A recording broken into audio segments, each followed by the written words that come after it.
పరిశుద్ధ గ్రంథమైన బైబిల్ గ్రంథము నుండి మనము ఎహెజ్కేలు గ్రంథం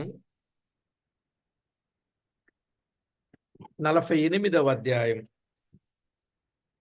1 నుండి 7 వచనాలు చదువుకుందాం. పరిశుద్ధ గ్రంథమైన బైబిల్ నుండి ఎహెజ్కేలు గ్రంథం 48వ అధ్యాయం 1 నుండి 7 వచనాలు. గోత్రముల పేరులు ఇవి. దానియులకు ఒక భాగం. అది ఉత్తర దిక్కు సరిహద్దు నుండి హమాతునకు పోవు మార్గము వరకు, హెత్లోనునకు పోవు సరిహద్దు వరకును, హసరేనాను అను దమస్కు సరిహద్దు వరకును, హమాతు సరిహద్దు మార్గమున తూర్పుగాను పడమరగాను వ్యాపించు భూమి. దాని యొక్క సరిహద్దు నానుకొని తూర్పు పడమరలుగా ఆషేరీయులకు ఒక భాగము. 3వ వచనం. ఆషేరీయుల సరిహద్దు నానుకొని తూర్పు పడమరలుగా నఫ్తాలీలకు ఒక భాగము. నఫ్తాలి సరిహద్దును ఆనుకొని తూర్పు పడమరలుగా మనష్షేయులకు ఒక భాగము. మనష్షేయుల సరిహద్దును ఆనుకొని తూర్పు పడమరలుగా ఎఫ్రాయిములకు ఒక భాగము. ఎఫ్రాయిముల సరిహద్దును ఆనుకొని తూర్పు పడమరలుగా రూబేనీలకు ఒక భాగము. రూబేనీల సరిహద్దును ఆనుకొని తూర్పు పడమరలుగా యూదా వారికి ఒక భాగము అని మనము 1 నుండి 7 వచనాలు చదువుకున్నాం. చదవబడిన ఈ లేఖన భాగాల కొరకు చిన్న ప్రార్థన చేద్దాం. దయచేసి ప్రతి ఒక్కరూ ప్రార్థనలో ఏకీభవించండి. పరిశుద్ధుడవైన మా తండ్రి, పరమందు ఆసీనుడవైన మా దేవ, గనుడవైన మా ప్రభువా, మీ ఘననామానికి వందనాలు, స్తుతులు స్తోత్రాలు చెల్లిస్తూ ఉన్నాం. చదవబడిన లేఖన భాగములను దీవించండి. మా అందరితో తేటగా, సూటిగా, స్పష్టంగా మాట్లాడండి. మీకు రావలసిన ప్రభావ మహాత్యమును మీరు ఆపాదించుకొనమని, తోడై ఉండి కృప చూపుతారని, మేలు చేస్తారని కోరుచు, మా ప్రభు మా రక్షకుడునైన యేసుక్రీస్తు అమూల్యమైన నామమున ప్రార్థించి మీ సన్నిధిలో వేడుకుంటూ ఉండగా, మీ కృపను బట్టి ఎహెజ్కేలు గ్రంథమంతా దాదాపుగా ఈ దినపు ఆఖరి అధ్యాయానికి మీ కృపను బట్టి మీరు నడిపించారు. ఈ గ్రంథములో ఎన్నో ఆధ్యాత్మిక పాఠాలు మాకు నేర్పారు. దిద్దవలసిన విషయాలు దిద్ది, క్రమపరచవలసిన విషయాలు క్రమపరచి, నీతి యందు శిక్ష చేయవలసిన విషయాల్లో శిక్ష చేసి, మా ప్రభువా సమాధాన పడవలసిన సంగతులలో సమాధానపరచి, మా ప్రభువా సత్క్రియలలో ఎలాగున స్థిరపరచబడాలో, సేవ ఎలాగు క్రమముగా చేయాలో, పొరుగువారితో మా జీవిత విధానాన్ని ఎలాగున స్నేహము చేయాలో, విశేషంగా మీతో సహవాసం మేము ఎలాగు చేయాలో, యాజకత్వం ఎలాగు చేయాలో, ఇలాగున అనేకమైన ఆధ్యాత్మిక సంగతులు మీరు మాకు నేర్పారు. మా కొరకు సిద్ధపరచిన స్వాస్థ్యాన్ని కూడా తేటగా వెల్లడి చేశారు. విశేషంగా మేము బ్రతికి ఇతరులను ఎలాగున బ్రతికించాలో అలాంటి అమూల్యమైన సంగతులను మాకు నేర్పిస్తూ వస్తున్నందుకై స్తుతిస్తూ, ఆఖరు అధ్యాయములో మీ ఆత్మ సహాయం ఇమ్మని వేడుకుంటూ, మా ప్రభువైన యేసుక్రీస్తు అమూల్యమైన నామమున స్తోత్రము చెల్లించి ప్రార్థించి వినయులమై వేడుచూ ఉన్నాము తండ్రి. ఆమేన్. ప్రభునందు ప్రియులారా, దేవుని మహాకృపను బట్టి యెహెజ్కేలు గ్రంథం 48వ అధ్యాయములో ముఖ్యముగా దేశమును పంచుకొనుట ప్రతిష్ఠ భూమి అనేది మనకు అర్థమవుతుంది. అయితే ఈ భాగములో మనకు స్వాస్థ్యమునిచ్చువాడు ప్రభువైన క్రీస్తే అనే సంగతి కూడా మనకి అర్థమవుతుంది. ఈ యెహెజ్కేలు గ్రంథములో దాదాపుగా 35 వచనాలు వ్రాయబడ్డాయి. ఈ 35 వచనాలను ఓ 4 భాగాలుగా మనం చేసుకోవచ్చు.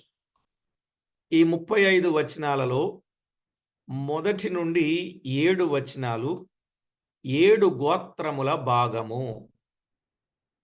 మొదటి నుండి 7 వచనాలు 7 గోత్రముల భాగం. 8 నుండి 22 వచనాలు ప్రతిష్ఠిత భూమి. 8 నుండి 22 వచనాలు ప్రతిష్ఠిత భూమి. 23 నుండి 29 వచనాలు దక్షిణ భాగము 5 గోత్రములు భాగము. 23 నుండి 29 వచనాలు దక్షిణ భాగము 5 గోత్రములు భాగము. ఇక 30 నుండి 35 వచనాలు 30 నుండి 35 వచనాలు పట్టణము యొక్క వైశాల్యము లేక పట్టణము యొక్క గుమ్మములు వైశాల్యత. పట్టణము యొక్క గుమ్మములు వైశాల్యత అనేది మనకి స్పష్టంగా కనబడుతూ ఉంది. జాగ్రత్తగా మీరు గమనించినట్లయితే ఈ విషయాన్ని మనం అక్కడ అర్థం చేసుకోవచ్చు. మరలా చెప్తున్నా, 1 నుండి 7 వచనాలు 7 గోత్రముల భాగము. 8 నుండి 22 వచనాలు ప్రతిష్ఠిత భూమి. 23 నుండి 29 వచనాలు దక్షిణ భాగము 5 గోత్రములు భాగము. 30 నుండి 35 వచనాలు ప్రియులారా పట్టణం యొక్క గుమ్మములు వైశాల్యత అనేది మనకి కనబడతా ఉంది. అయితే మనము సింపుల్గా విషయాన్ని మనం ఆలోచన చేద్దాం. 1 నుండి 7 వచనాలలో మనము గమనించినప్పుడు ఈ భాగములో ఉత్తరమున దాను ఆషేరు గోత్రములు, నఫ్తాలి గోత్రము, మనషే గోత్రము, ఎఫ్రాయిము గోత్రములు, రూబేను యూదా గోత్రములు కనబడతా ఉన్నాయి. ఉత్తరమున ఏ గోత్రాలు కనబడుతున్నాయండి? ఉత్తరమున దాను ఆషేరు గోత్రములు, నఫ్తాలి గోత్రము, మనషే గోత్రము, ఎఫ్రాయిము గోత్రములు, అలాగే రూబేను యూదా గోత్రములు. ఇక పడమరగా ఈ గోత్రములు ఉన్నాయి. దేవుని వాక్యములో మనము ఆలోచన చేసినప్పుడు తేటగా మనము గుర్తించవచ్చు. ఈ గోత్రములు ఒక్కొక్కటి ఇక ఉత్తర భాగములో తూర్పు పడమరగా ఈ గోత్రములు ఉన్నాయి. ఇక ఉత్తర భాగములో 7 గోత్రములుండుటలో అది దేవుని ఉద్దేశం. ఉత్తర భాగములో 7 గోత్రములు, 1 దాను, 2 ఆషేరు, 3 నఫ్తాలి, 4 మనషే, 5 ఎఫ్రాయిము, 6 రూబేను, 7 యూదా గోత్రం. అర్థమైందండి? ఈ 7 గోత్రములు ఉన్నాయి ఎక్కడ? ఉత్తర భాగములు. ఇక మిగిలిన భాగములు తూర్పు పడమరలుగా ఈ గోత్రాలు ఉన్నట్లు మనము ఇక్కడ చూడగలం. ఏది? 1 నుండి 7 వచనాలలో ఉత్తరమున మాత్రము 7 గోత్రాలు ఉన్నాయి, మిగిలినవి తూర్పు పడమరలుగా ఉన్నట్లుగా మనం చూస్తున్నాం.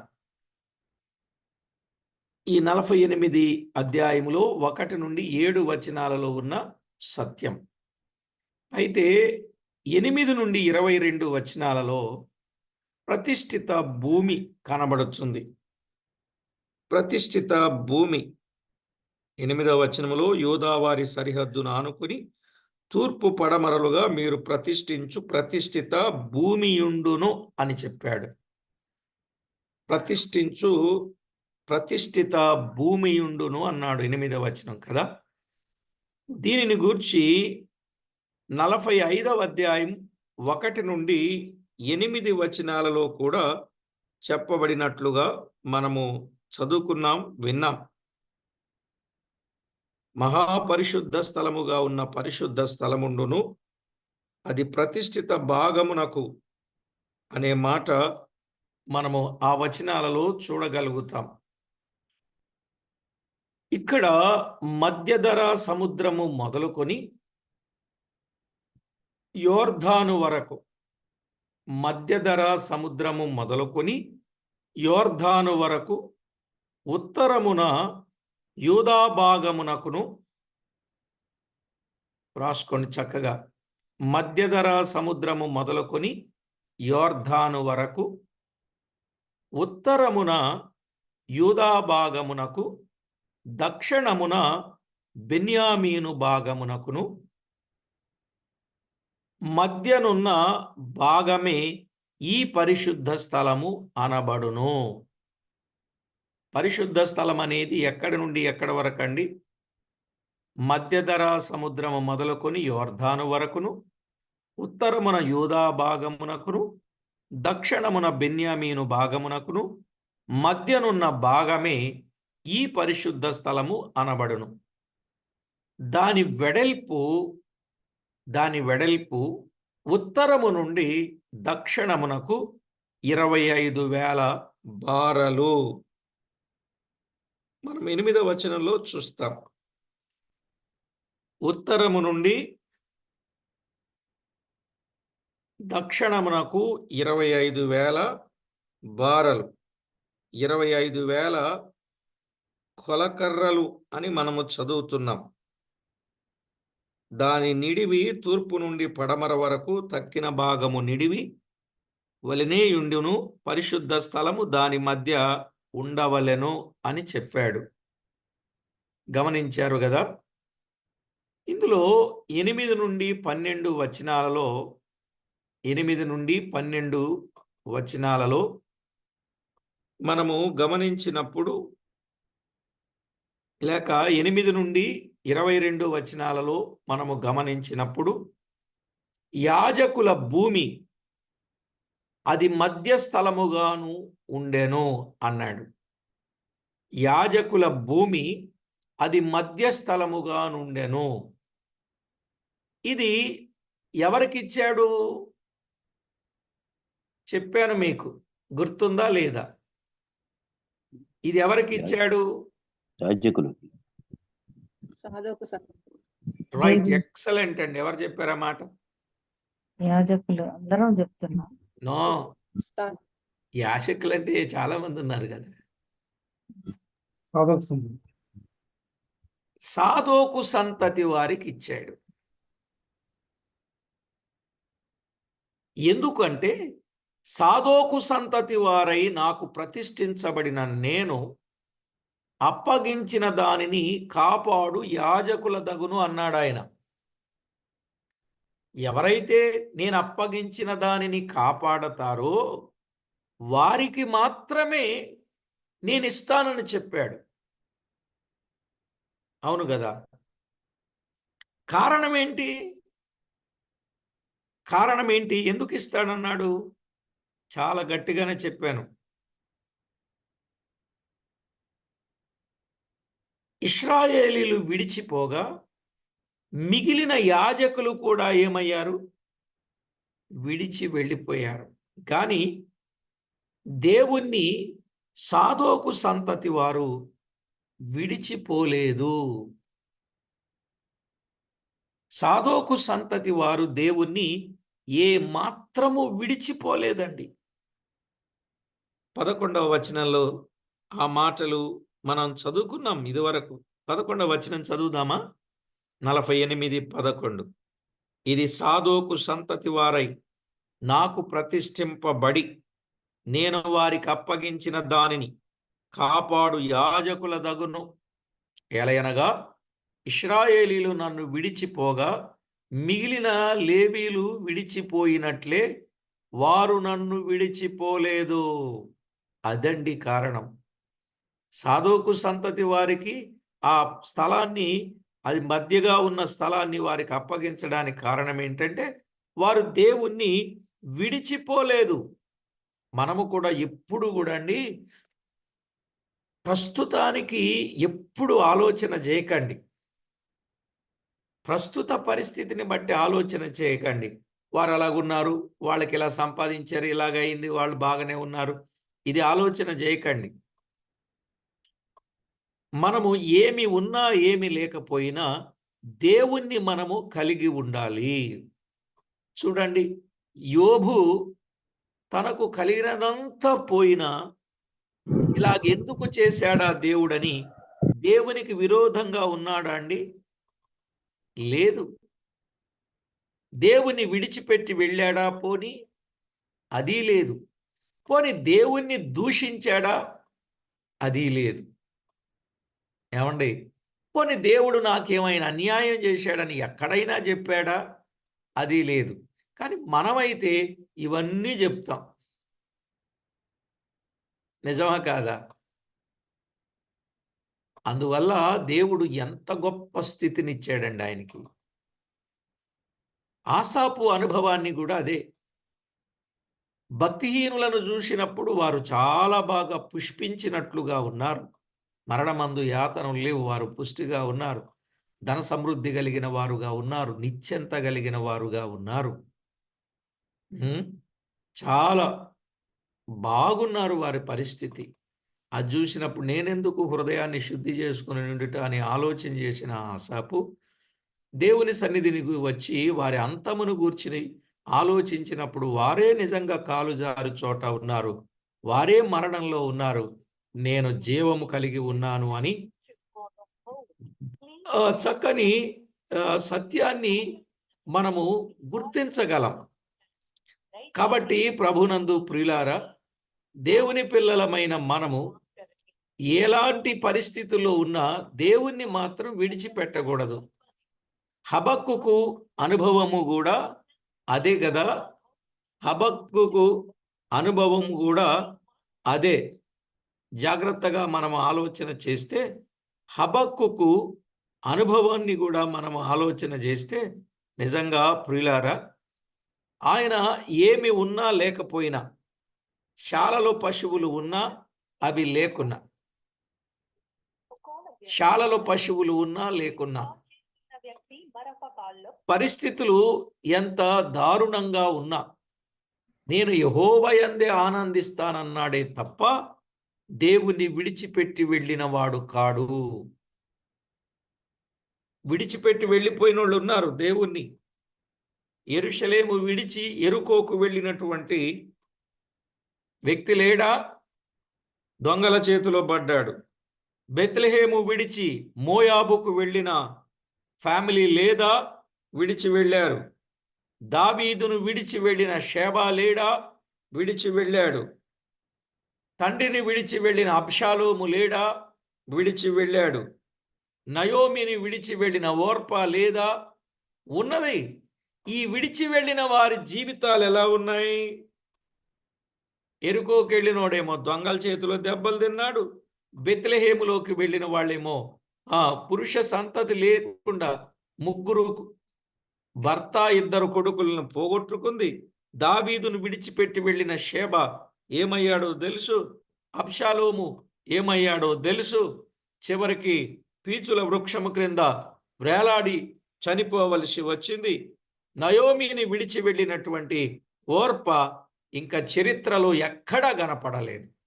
కనుక మనము విడిచిపెట్టకూడదండి, దేవుణ్ణి విడిచిపెట్టకూడదు. మళ్ళా చెప్పనా, దేవుణ్ణి విడిచిపెట్టిన, యెరూషలేమును విడిచిన, యెరికోకు వెళ్ళిన వ్యక్తి, బెత్లెహేమును విడిచి వెళ్ళిన, మోయాబుకు వెళ్ళిన కుటుంబం, దావీదును విడిచి వెళ్ళిన షేబ, తండ్రిని విడిచి వెళ్ళిన అబ్షాలోం, నయోమిని విడిచి వెళ్ళిన ఓర్ప, వారి కుటుంబాలు ఏమైనా మేలుకరంగా ఉన్నాయా? లేదు.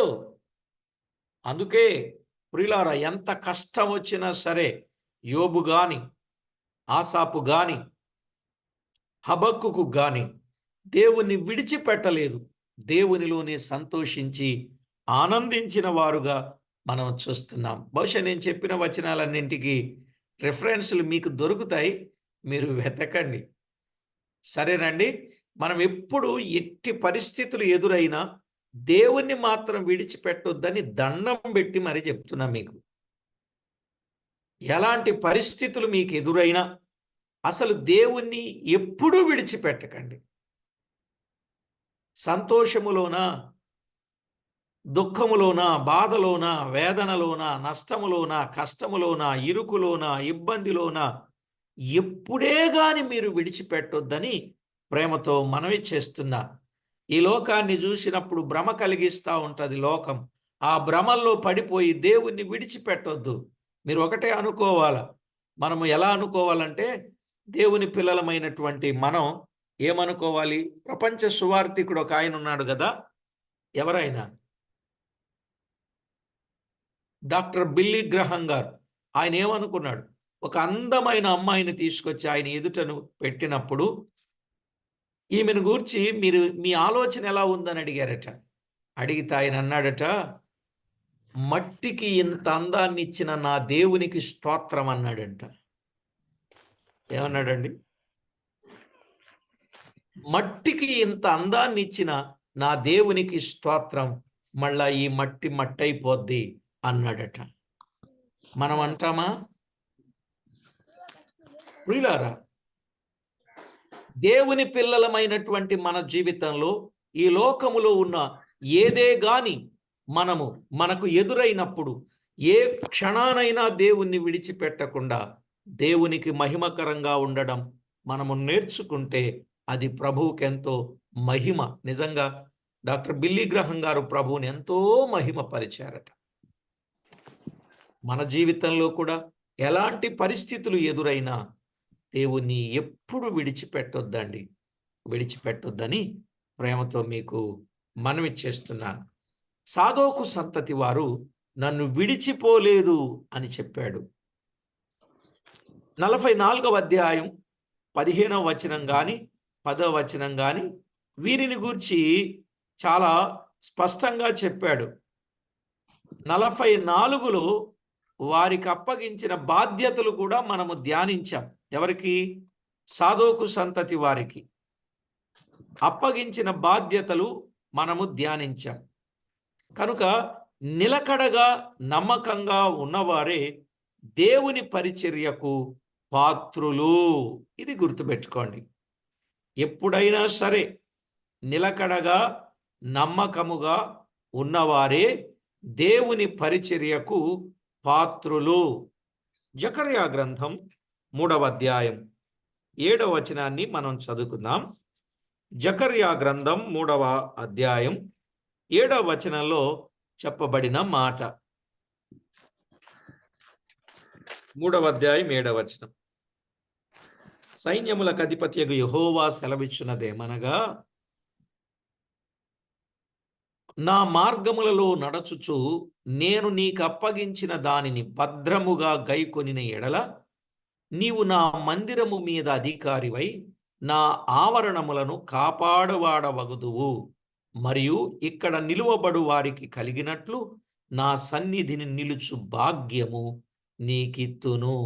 చూడండి, నా మార్గములలో నడచుచు నేను నీకప్పగించిన దానిని భద్రముగా గైకొనిన ఎడలా. ఎంత గొప్ప మాట అండి! దేవుని కార్యాలు చేసేవారెవరన్నమాట? నమ్మకమైన వారే, దేవుని వాక్యాన్ని గైకొను వారే, వారికి దేవుడు గొప్ప భాగ్యాన్ని ఇస్తాడు అని చెప్పాడు. 101 కీర్తనలో 6వ చరణంలో కూడా మనం ఎరుగుదాం కదా. కీర్తన 101:6లో వ్రాయబడిన మాట. ఏమన్నాడండి? దేశములో నమ్మకస్తులైన వారిని నేను కనిపెట్టుచున్నాను, నిర్దోష మార్గమందు నడచువారు నాకు పరిచారకులగుదురు అన్నాడు. నా యొద్ద నివసించున్నట్లు దేశములో నమ్మకస్తులైన వారిని నేను కనిపెట్టుచున్నాను. రేపు దేవుని యొద్ద నివసించే వారెవరు? దేవుని దేశములో నివసించే వారెవరు? నమ్మకస్తులైన వారు. వారిని నేను కనిపెట్టుచున్నాను. నిర్దోష మార్గమందు నడచువారు నాకు పరిచారకులగుదురు అన్నాడు. కనుక నమ్మకంగా ఉన్నవారే దేవుని పరిచర్యకు పాత్రులు అని చెప్తూ ఉన్నాడు. దేవుని కార్యములు చేయువారే నమ్మకస్తులు అని కూడా చెప్పాడు. నెహెమ్యా గ్రంథం 7వ అధ్యాయం 2వ వచనాన్ని చదువుకుందాం. నెహెమ్యా గ్రంథం 7వ అధ్యాయం 2వ వచనంలో ఈ మాట మనము చూడగలం. దేవుని వాక్యములో వ్రాయబడిన ఈ సత్యాన్ని మనము గుర్తించాలి ప్రియులారా. దైవ గ్రంథములో నెహెమ్యా గ్రంథం 7వ అధ్యాయం 2వ వచనంలో ఇక్కడ హనన్యా కొరకు చెప్తా ఉన్నాడు.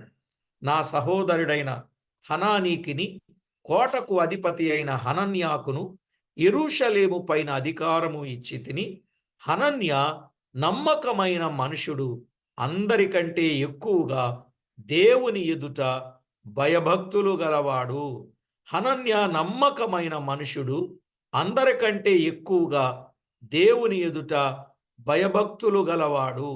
ఎంత గొప్ప మాట ప్రియులారా! దైవ గ్రంథములో వ్రాయబడిన ఇట్టి సత్యాన్ని మనము తేటగా గమనించాలి. నమ్మకస్తులు, దైవ కార్యాలు చేయడానికి పాత్రులు. నెహెమ్యా గ్రంథములో 13వ అధ్యాయం 14వ వచనాన్ని కూడా మనం చదువుకుందాం. 13వ అధ్యాయం 14వ వచనములో దేవుడు ఎట్లాంటి వాడో తేటగా చెప్పాడు. నా దేవా, ఈ విషయములో నన్ను జ్ఞాపకం ఉంచుకొని నా దేవుని మందిరమునకు దాని ఆచారముల జరుగుబాటునకును నేను చేసిన ఉపకారములను మరువకుండుము. చూసారా? నా దేవుని మందిరమునకు దాని ఆచారముల జరుగుబాటునకును, మందిర ఆ క్రమాన్ని చక్కగా జరిగించడానికి ఆయన చేసిన ఉపకారాలు ఉన్నాయి చూశారు, వాటిని మరువద్దు అని చెప్పాడు. నిజమే, దేవుని కార్యాలు ఎవరు చెయ్యాలో తేటగా చెప్పబడినట్లు మనము చూస్తున్నాం. కనుక యాజకుల భూమి అది మధ్య స్థలముగానున్నట్టు మనము చూస్తున్నాం. మరి లేవీల భూమి కూడా ఉన్నది కదా. లేవీల భూమి 45వ అధ్యాయం, ఎహెజ్కేలు గ్రంథం 45వ అధ్యాయం 5వ వచనంలో మనము చూడగలం. 45వ అధ్యాయం 5వ వచనంలో మనము చూచినప్పుడు ఏమన్నాడు? 25,000 కొలకర్రల నిడివియు 10,000 కొలకర్రల వెడల్పుగాను గల యొక్క ప్రదేశమును వారికి స్వాస్యముగా 20 గదులను ఏర్పాటు చేయవలెను. ఎవరికి? లేవీలకు అన్నాడు.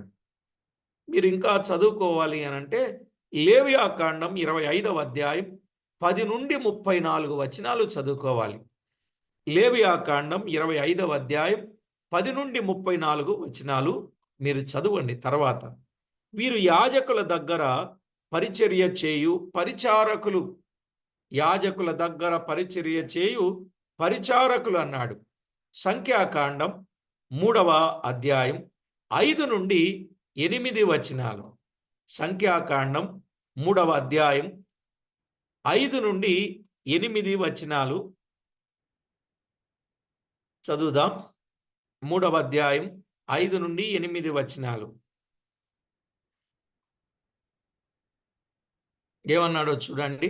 మరి యెహోవా మోషేకి ఇలాగ సెలవిచ్చెను, నువ్వు లేవీ గోత్రీకులను తీసుకొని వచ్చి 6వ వచనం, వారు అతనికి పరిచారకులుగా ఉండునట్లు యాజకుడైన అహరోను ఎదుట వారిని నిలువబెట్టుము. 7వ వచనం,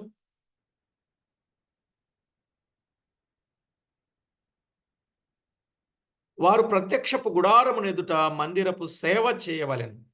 తాము కాపాడవలసిన దానిని, సర్వ సమాజము కాపాడవలసిన దానిని వారు కాపాడవలెను.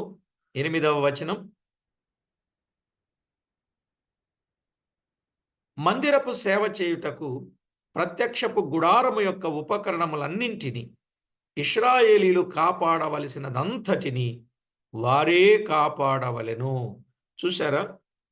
వీరు యాజకుల దగ్గర పరిచర్య చేయు పరిచారకులు, వీరు కాపాడవలసిన వారు.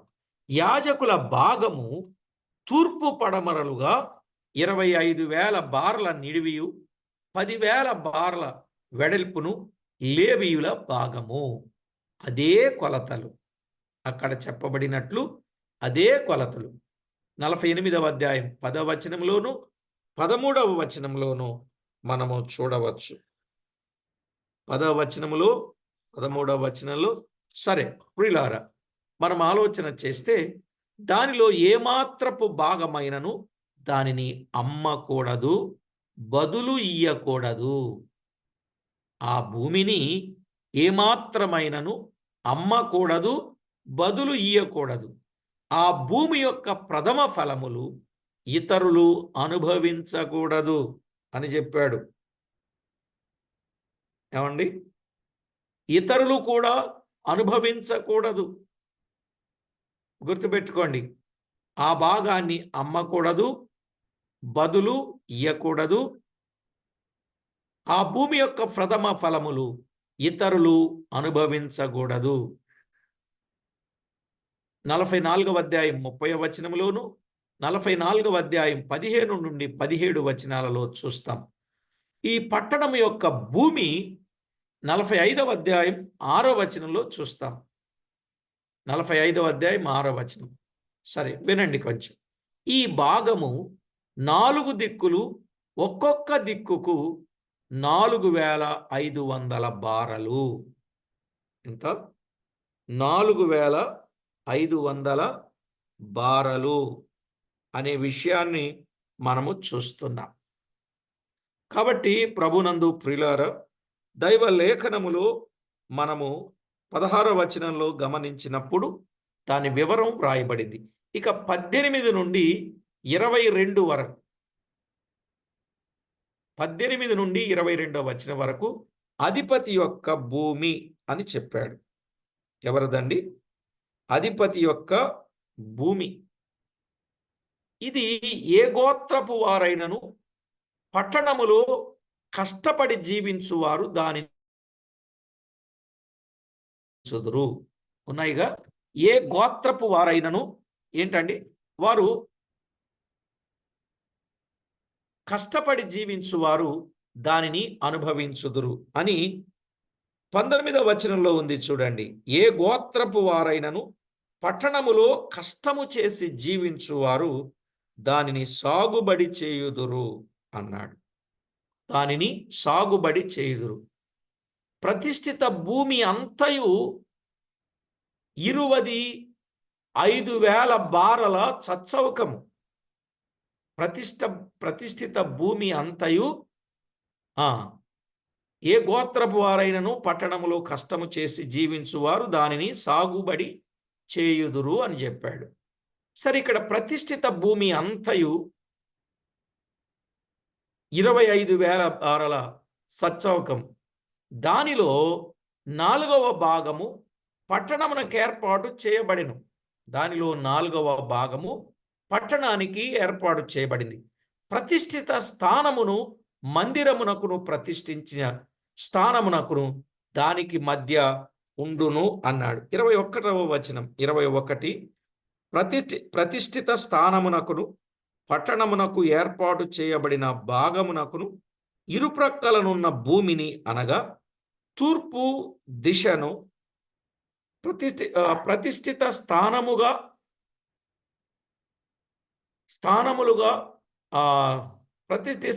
ప్రతిష్ఠిత స్థానముగా ఏర్పడి 25,000 కొలకర్రలను, పడమటి దిశను గోత్రస్థానములుగా ఏర్పడిన 25,000 కొలకర్రలను గల భూమి ఆనుకొని స్థానం అధిపతి దగును.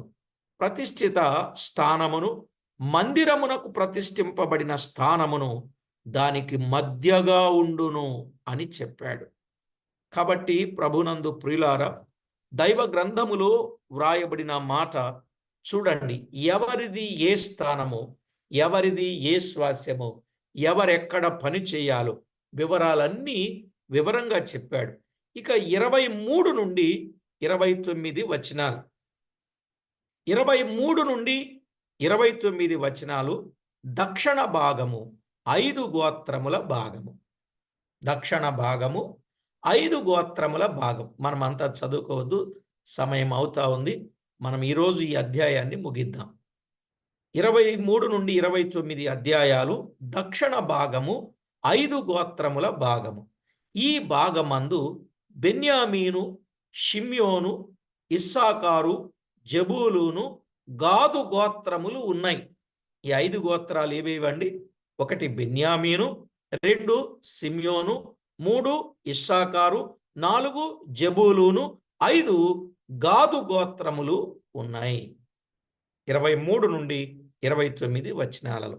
ఇక 30 నుండి 35 వచనాలు, 30 నుండి 35 వచనాలు 48వ అధ్యాయంలో 30 నుండి 35 వచనాలలో పట్టణము యొక్క గుమ్మములు వైశాల్యం, పట్టణము యొక్క గుమ్మములు వైశాల్యం. ఈ పట్టణ గుమ్మములు 48వ అధ్యాయములో మనము చూస్తున్నాం. అసలు పట్టణ స్థలం ఎంత? 4500 బారలు. పట్టణ స్థలం ఎంత అండి? 4500 బారలు. అది కూడా చచ్చవకము గలది, లేక 18,000 బారల చుట్టుకొలత గలది. 18,000 బారల చుట్టుకొలత గలది. దానికి ప్రక్కకు 3 గుమ్మములు వంతున 12 గుమ్మములు గలది. 4 3 12 కదా. 3 గుమ్మముల వంతు చప్పున 12 గుమ్మములు గలది. ఇది యోహాను దర్శనమందు చూసిన పరిశుద్ధ పట్టణమును పోలియున్నది. ప్రకటన గ్రంథం 21వ అధ్యాయం 13వ వచనాన్ని చూడండి. ప్రకటన గ్రంథం 21వ అధ్యాయం 13వ వచనంలో మనము గమనించవచ్చు. ప్రకటన 21:13 చదువుకుందాం. చూడండి, స్క్రీన్ మీద వస్తుంది, కొంచెం లేట్ అయినా చూడండి. తూర్పు వైపున 3 గుమ్మములు, ఉత్తరము వైపున 3 గుమ్మములు, దక్షిణపు వైపు 3 గుమ్మములు, పశ్చిమ వైపున 3 గుమ్మములు. 3 × 12, 3 × 4 12 గుమ్మములు. 3 4 12, 12 గుమ్మములు. అంటే ఒక్కొక్క గుమ్మము గుండా ఏ గోత్రము లోపల ప్రవేశింపవలెనో అది కూడా తెలుపబడింది కదా. ఏ గోత్రము వారు ఏ గుమ్మము గుండా వెళ్ళాలో తేటగా చెప్పాడు. ఎఫ్రాయిము, మనష్షేయును 2 గోత్రములకు యోసేపు అనొక నామము పెట్టబడినది. కడక పట్టణమునకు యెహోవా షామా అంటే యెహోవా యుండు స్థలమని పేరు పెట్టి యెహెజ్కేలు తన ప్రవచనాన్ని ముగించుచూ ఉన్నాడు. ఏమని పేరు పెట్టాడు? యెహోవా షామా, యెహోవా యుండు స్థలం అని పేరు పెట్టినట్లుగా మనము చూస్తాం. నిజమే ప్రియులారా, దైవ గ్రంథములో మనము ఆలోచన చేసినప్పుడు ఈ మాటలు మనకి అర్థమవుతాయి. సరే, మనము తేటగా గమనించాలి. ఇక్కడ పట్టణము యొక్క పేర్లు ఉన్నాయి. పట్టణము యొక్క పేర్లు కూడా ఉన్నట్టు చూస్తున్నాం. 35వ వచనం చూడండి. 48వ అధ్యాయం 35వ వచనం. దాని కైవారము 18,000 కొలకర్రల పరిమాణం, యెహోవా యుండు స్థలమని నాట నుండి ఆ పట్టణమునకు పేరు. ఏమనండి? యెహోవా యుండు స్థలం, యెహోవా యుండు స్థలం. యెహోవాయుండు స్థలమని నాట నుండి ఆ పట్టణమునకు పేరు. బైబిల్ గ్రంథములో ఆ పట్టణం యొక్క పేర్లు కొన్ని ఉన్నాయి. ఏమనున్నాయి చూద్దామా? కొంచెం చూడండి. పట్టణానికి ఉన్న పేర్లేమిటి? యెషయా గ్రంథం 1వ అధ్యాయం 26వ వచనాన్ని చదువుకుందాం. 1:26. 1:26. ఆ పట్టణానికి ఉన్న పేర్లు ఏంటంటే, మొదట నుండినట్లు నీకు న్యాయాధిపతులను మరలా ఇచ్చెదను, ఆదిలో నుండినట్లు నీకు ఆలోచనకర్తలను మరలా నియమించెదను. అప్పుడు నీతిగల పట్టణమనియు నమ్మకమైన నగరమనియు నీకు పేరు పెట్టబడును. ఇక్కడ చూడండి, నీతిగల పట్టణం, నమ్మకమైన నగరం. చూశారా? యెరూషలేముకు పెట్టబడిన పేరేమిటండి? నీతిగల పట్టణం, నమ్మకమైన నగరం అనే పేరున్నట్లుగా మనము చూస్తున్నాం. రెండవదిగా ఇర్మియా గ్రంథం 3వ అధ్యాయం 17వ వచనాన్ని చదువుకుందాం. ఇర్మియా గ్రంథం 3వ అధ్యాయం 17వ వచనం. 3:17. ఆ కాలమున యెహోవా యొక్క సింహాసనమని యెరూషలేమునకు పేరు పెట్టెదరు. యెరూషలేమునకున్న ఆ మూడవ పేరేమిటి? యెహోవా సింహాసనం. యెహోవా యొక్క సింహాసనం. 1 నీతిగల పట్టణం, 2 నమ్మకమైన నగరం, 3 యెహోవా యొక్క సింహాసనం. యెహోవా యొక్క సింహాసనం. ఇర్మియా గ్రంథములో 31:23 చూడండి. 31:23లో ఏమన్నాడు? ఇర్మియా గ్రంథం 31వ అధ్యాయం 23వ వచనం. ఇశ్రాయేలు దేవుడు సైన్యములకు అధిపతియగు యెహోవా ఈలాగు సెలవిచ్చుచున్నాడు, చెరలో నుండి నేను వారిని తిరిగి రప్పించిన తరువాత యూదా దేశములోను దాని పట్టణములలోను జనులు, నీతి క్షేత్రమా, ప్రతిష్ఠిత పర్వతమా, యెహోవా నిన్ను ఆశీర్వదించునుగాక అను మాట ఇకను వాడుకొందురు. ఇక 4వ పేరు నీతి క్షేత్రమా, 5వ పేరు ప్రతిష్ఠిత పర్వతమా. నీతి క్షేత్రమా, ప్రతిష్ఠిత పర్వతమా. గుర్తుపెట్టుకోవాలి ఈ పేర్లన్నీ. యెరూషలేముకు దేవుడిచ్చిన పేర్లు. యెహోవా నిన్ను ఆశీర్వదించునుగాక అనే మాట మనం ఇక్కడ చూస్తున్నాం. 33వ అధ్యాయం 16వ వచనం. 33:16లో ఒక మాట ఉన్నది. యెరూషలేమునకు 6వ పేరు. మనం ఇలా చూద్దాం. 33:16. ఆ దినములలో యూదావారు రక్షింపబడుదురు. ఆ దినములలో యూదావారు రక్షింపబడుదురు. యెరూషలేము నివాసులు సురక్షితముగా నివసింతురు. యెహోవాయే మనకు నీతి అని యెరూషలేమునకు పేరు పెట్టబడును. యెహోవాయే మనకు నీతి అని యెరూషలేముకు పేరు పెట్టబడును అన్నాడు. చూసారా? యెరూషలేముకు ఇది ఎన్నో పేరు? 6వ పేరు. యెహోవాయే మనకు నీతి అని యెరూషలేమునకు పేరు పెట్టబడును. చూశారా? దైవ లేఖనంలో వ్రాయబడిన మాట. ఇక 7వదిగా మనం ఆలోచన చేస్తే జకర్యా గ్రంథం 8వ అధ్యాయం 3వ వచనాన్ని మనం చదువుకుందాం.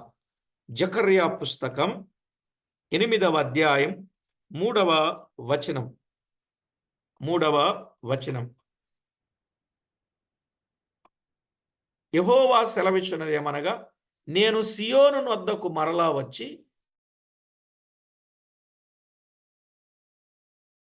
యెరూషలేములో నివాసము చేతును, సత్యమును అనుసరించు పురమనియు సైన్యములకు అధిపతియగు యెహోవా పరిశుద్ధ పర్వతమనియు పేర్లు పెట్టబడును అన్నాడు. చెప్పండి, ఏం పేరు? సత్యమును అనుసరించు పురమనియు. సత్యమును అనుసరించు పురం అనే పేరు దానికి పెట్టినట్లుగా మనము చూస్తాం. సైన్యములకు అధిపతియగు యెహోవా పరిశుద్ధ పర్వతమని ఇందాకున్నాం. పరిశుద్ధ పర్వతం, యెహోవా పర్వతం, పరిశుద్ధ పర్వతం, అక్కడ ఇక్కడ ఈ మాట చెప్పబడింది. కనుక పట్టణానికి 7 పేర్లు ఇవ్వబడినట్లుగా మనము చూస్తున్నాం. సత్యమును అనుసరించు పురమనియు. చెప్పండి, పట్టణం యొక్క పేర్లు ఎన్ని చూశాం?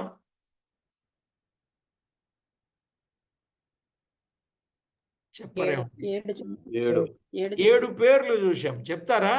యెరూషలేముకి ఎన్ని పేర్లు ఉన్నాయో? 1 నీతిగల పట్టణం, నీతిగల పట్టణం. 2 నమ్మకమైన నగరం, నమ్మకమైన నగరం. 3 యెహోవా యొక్క యెహోవా సింహాసనం, సింహాసనం, యెహోవా సింహాసనముండు స్థలం.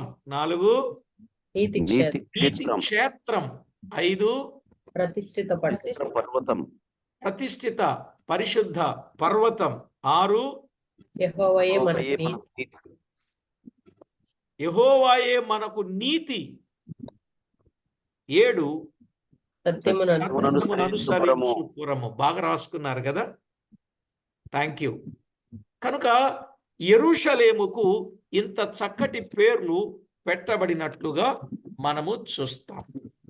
అయితే రానయున్న మెస్సియా రాజ్య పరిపాలన గూర్చి యెహెజ్కేలు దర్శనమందు చెప్పబడిన పటం అన్నమాట ఇదంతా. మరి ఈ పట్టణమందు ప్రవేశార్హత కలవారు ఏం కలిగి ఉండాలి? నూతన హృదయం కలిగి ఉండాలి. సరి అయిన మనస్సు అనగా రాతి గుండె లేని మాంసపు గుండె గలవారుగా ఉండాలి. ఏ పట్టణంలో ప్రవేశించాలంటే ఈ నూతనమైన యెరూషలేం. 21, 22 అధ్యాయాల ప్రకటన గ్రంథం మనం ఎరుగుదాం కదండి. ఈ నూతనమైన యెరూషలేములో మనము ప్రవేశించాలంటే నూతన హృదయం ఉండాలి. రాతి గుండె లేని మాంసపు గుండె మనలో ఉండాలి. దేవుని ఆజ్ఞలు తమ హృదయం అనేది పలక మీద వ్రాయబడిన వారుగా ఉండాలి. రాసుకుంటున్నారా? రాసుకుంటానంటే స్లోగా చెప్తా. ఇది ఈ గ్రంథానికి ముగింపు మాటలు కాబట్టి నేను స్పష్టంగా చెప్తున్నాను, జాగ్రత్తగా ఉండండి. ఈ పట్టణమందు ప్రవేశార్హత గలవారుగా ఉండాలంటే 1 నూతన హృదయం కలిగి ఉండాలి. 2 సరి అయిన మనస్సు అనగా రాతి గుండె లేని మాంసపు గుండె గలవారుగా ఉండాలి. 3 దేవుని ఆజ్ఞలు తమ హృదయం అనేది పలక మీద వ్రాయబడిన వారుగా ఉండాలి. నెక్స్ట్ వాటిని అనుసరించువారుగా ఉండాలి అని యెహెజ్కేలు స్పష్టంగా తెలిపాడండి. నూతన హృదయం, రాతి గుండె లేని మాంసపు గుండె, దేవుని ఆజ్ఞలను అనుసరించు హృదయం అనే హృదయం అనే పలక మీద వ్రాయబడి వాటిని అనుసరించేవారుగా ఉండాలి. అప్పుడే అట్టివారు ఇప్పుడే దైవరాజ్యములో ప్రవేశించగలుగుతారు. ఈ లోకమందు ధన్యమైన జీవితమును జీవించుచు క్రీస్తు రాగా ఆయనతో కూడా మరి సంపూర్ణముగా నిత్యత్వమును అనుభవిస్తారు. ఇదియే క్రైస్తవుడు క్రీస్తును నమ్మిన క్రైస్తవులకందరికీ నిరాడంబర ఆనందదాయకమగు నిరీక్షణ భాగ్య జీవితం. ఎలా ఉండాలి? నిరాడంబరంగా ఉండాలి. ఆనందదాయకమగు నిరీక్షణ భాగ్యము కలిగిన వారుగా మనము ఉండాలి. కాబట్టి ప్రభునందు ప్రియులారా, పరిశుద్ధ గ్రంథమైన బైబిల్లో యెహెజ్కేలు గ్రంథములో ఎంత చక్కని స్పష్టతను యెహెజ్కేలు తన దైవ దర్శనము ద్వారా ఎరిగి దేవునికి మహిమకరంగా దేవుని సంగతిని ఎంత వివరంగా విప్పాడో యెహెజ్కేలు గ్రంథంలో స్పష్టంగా మనకు అర్థమైంది. ఇంతకీ యెహెజ్కేలు గ్రంథం అర్థమైందండి? దేవునికి స్తోత్రం. ఈ గ్రంథాన్ని ఇలా మనకు తేటగా బయలుపరిచినందుకు దేవుణ్ణి స్తుతిస్తున్నాను. భక్తులు ఎంతో ప్రయాసపడ్డారు ఇట్టి సత్యాలను మనకు అందించడానికి. నిజంగా దేవాది దేవుడు ఎందుకు పనికిరాని మన జీవితాలకు ఇంత గొప్ప సత్యాలు నేర్పినందుకు మనము ఎంత స్తుతించినా, ఎంత కృతజ్ఞతలు చెల్లించినా ఆయన రుణము తీరేది కాదు. ఎంతో కష్టమైనటువంటి గ్రంథాన్ని ఎంతో తేలిగ్గా మనం వినగలిగామని నేను నమ్ముచూ ఉన్నాను. ప్రార్థన చేసుకుందాం. దయచేసి ప్రతి ఒక్కరూ తలలు వంచి ప్రార్థనలో ఏకీభవించండి. ప్రభు చిత్తమైతే రేపటి దినాన ఎహెజ్కేలు గ్రంథంలో నుండి కొంత పాఠంగా మనకు అర్థమయ్యేటట్లు జకర్యా గ్రంథాన్ని కూడా మనం విందాం. మహాగణుడవైన మా దేవా, సర్వాధికారి అయిన మా ప్రియ ప్రభువా, మీ గణనామానికి స్తోత్రములు చెల్లిస్తున్నాం. మీ విశేషమైన కృప ద్వారా మమ్మను మీరు జ్ఞాపకము చేసుకొని దైవ లేఖనాలలో నుండి వాస్తవిక సత్యాలు మాకు తేటగా బయలుపరిచినందుకు స్తోత్రములు. ఎంతో కష్టించి కృషి చేసి ప్రతి వచనాన్ని ధ్యానము చేసి ప్రార్థించి పలు విధములుగా మాకు అందించిన భక్తులను బట్టి మీకు స్తోత్రములు. ఇట్టి సత్యాలను మీరు మాకు నేర్పి రేపు సత్యమును ఆచరించు పురములో మేము ప్రవేశించడానికి మీ ప్రణాళిక మాపైన ఉంచినందుకై కృతజ్ఞతలు చెల్లిస్తూ ఉన్నాం. మా దేవా, మా ప్రభువా, అన్ని విషయాలలో మమ్మను మీరు జ్ఞాపకము చేసుకొని మీ కృపతో మమ్మను బలపరచి భద్రపరచి మీరు మాకు తోడై ఉండి చేస్తున్న మేలులన్నింటిని బట్టి మిమ్ములను ఎంతగానో స్తుతిస్తున్నాం. మా ప్రభువా, మా దేవా, సమస్త విషయాలలో మీరు మాకు తోడై ఉండి మా పక్షముగా మీరు చేస్తున్న మేలులన్నింటిని బట్టి కృతజ్ఞత వందనాలు, స్తుతులు, స్తోత్రాలు చెల్లిస్తూ